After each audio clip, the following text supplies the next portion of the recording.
آپ نے کبھی اپنا شجرہ دیکھا ہے؟ شجرہ کبھی دیکھا ہے آپ نے؟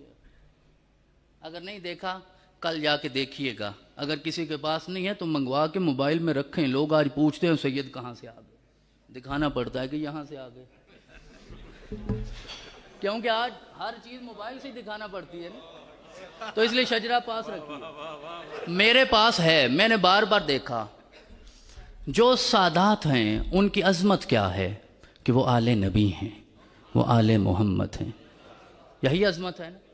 اب میں شجرے میں بار بار دیکھتا ہوں کہ مجھے رسول اللہ کا نام کہیں لکھا ہوا نظر آئے. جن کی آل میں سے ہم ہیں نہیں نظر آتا. یہ اگر آپ نے دیکھا ہوتا تو میری بات بہتر سمجھتے، لیکن رسول اللہ کا نام کہیں نظر نہیں آتا. اب میں پھر سوچتا ہوں کہ ترتیب میں چلوں، کہاں رسول اللہ کا نام ہونا چاہیے جو ظاہراً دیکھنے میں نظر نہیں آ رہا لیکن ترتیب میں یہاں بنتا ہے. تو پھر چلتے چلتے چلتے چلتے میں کہیں پہنچ جاؤں گا.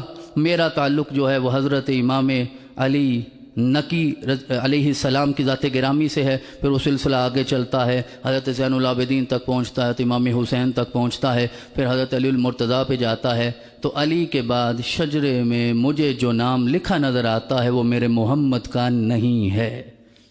ایسا ہی ہے نا، بات سمجھ رہے ہیں میری؟ تو وہاں کس کا نام پھر ہوگا؟ ابو طالب کا. یار اب میں کیا کروں، مجھے سر جھکانا پڑے گا، سر جھکانا پڑے گا. اور ان سے پھر سوال بھی بہرحال کرنا پڑے گا. جو ابو طالب کے ایمان کے بارے میں پوچھتے ہیں انہیں اتنا نہیں پتا کہ میرے رب نے ابو طالب کی ذات میں محمد کو ضم کر دیا ہے. اب قیامت تک شجرے میں نام پڑھنے میں ابو طالب کا ہوگا، سمجھنے میں محمد الرسول اللہ کا ہوگا.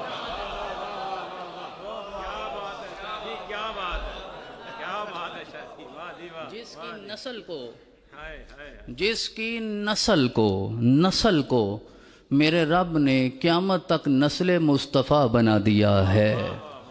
اب اللہ نے بنا دیا ہے، اللہ نے بنا دیا ہے. وہ جو چاہتا ہے کر دیتا، وہ کسی سے پوچھتا نہیں ہے. تو اس نے ابو طالب کی نسل کو قیامت تک مصطفیٰ کی نسل بنا دیا ہے. تو جس کی نسل مصطفیٰ کی نسل ہو جائے، نادانو تجھے اس کا ایمان ہی نظر نہیں آتا.